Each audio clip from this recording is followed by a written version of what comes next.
नमस्कार, आशा लाईफस्टाईलमध्ये तुमचं खूप खूप मनापासून सगळ्यांचं स्वागत आहे। आज आपण बनवणार आहोत अंड्यापासून झटपट इडली। आतून मऊ बाहेरून क्रिस्पी अशी झटपट आपण इडली बनवूया एकदम सोप्या पद्धतीने, जी घरामध्ये सगळ्यांना आवडेल, लहान मोठ्यांना आवडीने खातील अशा पद्धतीची आपण इडली बनवणार आहोत। चला तर व्हिडिओला सुरुवात करूया। व्हिडिओ शेवटपर्यंत नक्की बघा। तुम्हाला जर हा व्हिडिओ आवडला तर लाईक करा, शेअर करा।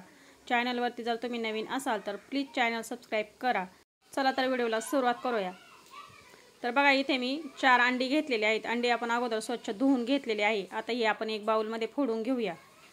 अशा पद्धतीने इडली बनवायला खूप सोपी आहे। तुम्ही झटपट सकाळी नाश्त्याला देखील बनवू शकता किंवा दुपारच्या वेळेमध्ये सुद्धा मुलांना अशा पद्धतीची अगदी 5 मिनिटांमध्ये इडली बनवून देऊ शकता। खायला खूप छान लागते। तर बघा, बाउलमध्ये इथे मी 4 अंडी फोडून घेतलेले आहेत। आता आपण इथे इडलीचं भांडं घेतलेलं आहे। याच्यामध्ये आपण थोडंसं तेल टाकून घेऊया आणि इडली पात्राला व्यवस्थित असं तेल चोळून घेऊया, म्हणजे याच्यामध्ये इडली मस्त अशी निघते, खाली चिकटत नाही। आता एक चमचा घ्यायचा आणि चमच्याच्या साहाय्याने आपल्याला याच्यामध्ये पिवळा भाग टाकून घ्यायचा आहे। इडलीचं पात्र जे आहे ते पूर्ण भरून घ्यायचं आहे, म्हणजे याच्यामध्ये इडली टम्माशी फुगली जाते। तर बघा, अशा पद्धतीने इथे मी इडलीच्या पात्रामध्ये अंड्याचा पिवळा भाग काढून घेतलेला आहे। तर बघा, आपण याच्यामध्ये इडली पात्रामध्ये काढून घेतलेला आहे सर्व अंड्याचा पिवळा भाग। आता याच्यामध्ये आपण चवीनुसार मीठ टाकून घेऊया, म्हणजे इडली आतून देखील खूप छान अशी चवदार लागेल। चवीनुसार आपण याच्यामध्ये थोडंसं मीठ टाकून घेतलेलं आहे। आता याच्यावरती तिखट सुद्धा टाकून घेऊया, म्हणजे इडली खूप छान टेस्टी लागते, आतून अजिबातही फिक्की लागत नाही। चवीनुसार आपण याच्यावरती तिखट सुद्धा टाकून घेतलेलं आहे। अशा पद्धतीने सर्व बाजूने आपल्याला याच्यावरती तिखट टाकून घ्यायचं आहे। मीठ आणि तिखट टाकून घेतलेलं आहे। आता गॅसवरती आपण इडली भांड्यामध्ये पाणी गरम करण्यासाठी ठेवलं होतं। याच्यावरती आपण इडली पात्र ठेवून घेऊया आणि याच्यावरती झाकण ठेवायचं आहे आणि गॅस मध्यम ठेवायचा 5 ते 6 मिनिटांसाठी। इकडे आपण एक बाउल घेतलेला आहे। याच्यामध्ये आपण घेऊया बेसन पीठ। तर छोटे 3 चमचे भरून इथे मी बेसन पीठ घेतलेलं आहे, म्हणजे याचं सार आपण मिश्रण जे इडलीवरती जर टाकलं तर इडली खूप छान अशी कुरकुरीत होते, क्रिस्पीपणा येतो इडलीवरती। याच्यामध्ये आपण चवीनुसार मीठ आणि तिखट टाकून घेऊया। याची एक पेस्ट बनवून घ्यायची आहे आपल्याला। तर बघा, हे एकत्र करून घेऊया अगोदर आणि याच्यामध्ये थोडं थोडं करत पाणी टाकून याची पेस्ट तयार करून घ्यायची। अशा पद्धतीने इडली बनवायला खूप सोपी आहे, झटपट देखील होते आणि खायला खूप वेगळी आणि खूप छान टेस्टी लागते। तर बघा, याच्यामध्ये मी थोडंसं पाणी टाकून याची पेस्ट तयार करून घेतली। याच्यामध्ये आपण 1 चमचा धना पावडर टाकून घेतलेली आहे। आता याच्यामध्ये आपण कसुरी मेथी टाकून घेऊया। कसुरी मेथी टाकल्यानंतर खूप छान अशी याला चव लागते। तर एकत्र करून घेऊया। घट्टसर ही पेस्ट झालेली आहे। आता याच्यामध्ये आपण थोडंसं पाणी टाकून याला सैल करून घेऊया।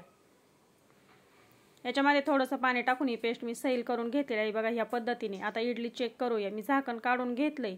जवळपास 6 ते 7 मिनिटं झालेली आहेत आणि आपल्याला चाकू घ्यायचा आणि इडली झाली की नाही ती चेक करायची। तर बघा, इडली आपली मस्त झालेली आहे। गॅस मी बंद केलाय। इडली आपल्याला संपूर्ण थंड करून घ्यायची आणि नंतरच आता काढून घेऊया। चमचा घ्यायचा आणि चमच्याच्या साहाय्याने आपल्याला ही इडली मोकळी करून घ्यायची आणि मस्त अशी काढून घ्यायची। तर बघा, ह्या पद्धतीने सर्व इडल्या इथे मी चमच्याच्या साहाय्याने मोकळ्या करून घेतल्यात। अजिबातही खाली भांड्याला चिकटलेल्या नाही आहेत। तेल लावून घेतलं होतं आपण। मस्त इडली आपली इथे निघलेली आहे। तर बघा, ह्या पद्धतीने आपण इडली इथे काढून घेतली एक ताटामध्ये। आता आपण जी पेस्ट बनवून घेतली होती ती आपल्याला याच्यावरती टाकून घ्यायची चमच्याच्या साहाय्याने अशा पद्धतीने। तर एक साईड करून मी अशा पद्धतीने याच्यावरती ही पेस्ट टाकून घेतलेली आहे। सर्व बाजूने व्यवस्थित अशी आपल्याला लावून घ्यायची।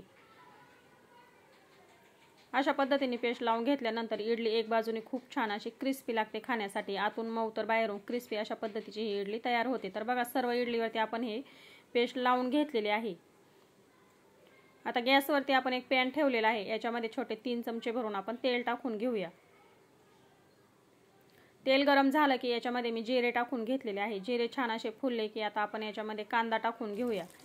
तर इथे मध्यम आकाराचा कांदा मी बारीक चिरून घेतलेला आहे। याच्यामध्ये मी 3 ते 4 हिरव्या मिरच्या सुद्धा बारीक अशा चिरून घेतलेल्या आहेत। हलकासा आपल्याला हा कांदा तेलामध्ये व्यवस्थित असा एकत्र करून घ्यायचा आहे। जास्त लालसर करायची आवश्यकता नाही किंवा जास्त परतवून घेण्याची सुद्धा आवश्यकता नाही। आता याच्यामध्ये मी अर्धी ढोबळी मिरची घेतलेली आहे आणि छोट्या टमाट्याच्या बारीक फोडी करून घेतलेल्या आहेत, त्या सुद्धा टाकून घेतल्यात। एकत्र करून घेऊया आणि 1 ते 2 मिनिटांसाठी ही भाज्या सर्व एकत्र करून घेऊया। जास्त लालसर करायच्या नाहीत।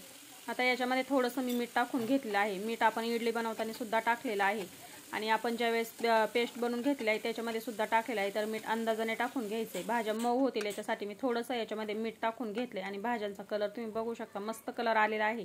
आता याच्यातून अर्धी भाजी आपण एक ताटामध्ये काढून घेऊया। पॅनमध्ये काही भाज्या आपण तशा शिल्लक ठेवलेल्या आहेत आणि तेल सुद्धा आपल्याला अशा पद्धतीने शिल्लक ठेवायचं आहे थोडंसं आणि सर्व भाज्या अशा पॅनमध्ये पसरवून घ्यायच्या। आता याच्यामध्ये आपण तयार करून घेतलेली इडली ठेवून घ्यायची। तर बघा, अशा पद्धतीने याच्यावरती मी इडली ठेवून घेतलेली आहे। गॅस आपल्याला कमी करायचा, याच्यावरती झाकण ठेवून घेऊया। 3 ते 4 मिनिटांसाठी कमी गॅसवरती आपण आता एक बाजूकडून क्रिस्पी होईपर्यंत ही अशीच ठेवूया। तर बघा इथे 3 ते 4 मिनिटं झालेले आहेत. गॅस मी कमीच ठेवला होता. आता एक साईड आपण दुसरी मस्त अशी पलटी करून घेऊया. एक साईड क्रिस्पी झालेली आहे. तर बघा ह्या पद्धतीने कलर मस्त आलेला आहे. आता दुसरी बाजू देखील आपण छानपैकी इथे क्रिस्पी होईपर्यंत कमी गॅसवरती ठेवूया. पुन्हा मी 3 ते 4 मिनिटांसाठी झाकण ठेवलं होतं. आता दुसरी बाजू देखील आपण चेक करूया. तर बघा दुसरी बाजू देखील खूप छान अशी इथे क्रिस्पी झालेली आहे. कलर देखील खूप छान आलेला आहे. आता जी भाजी आपण काही काढून ठेवली होती ती भाजी याच्यावरती घालून घेऊया.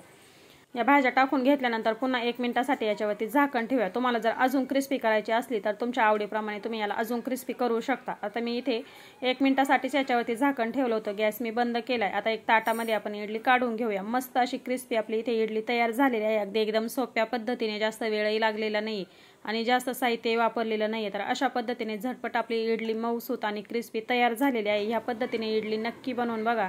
आजचा व्हिडिओ कसा वाटला कमेंटमध्ये नक्की सांगा. तुम्हाला जर हा व्हिडिओ आवडला असला तर लाईक करा, शेअर करा.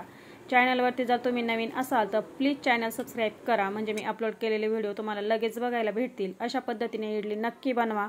व्हिडिओ बघितल्याबद्दल खूप खूप मनापासून सगळ्यांना धन्यवाद. चला तर मग भेटूया अशाच एक नवीन रेसिपी सोबत.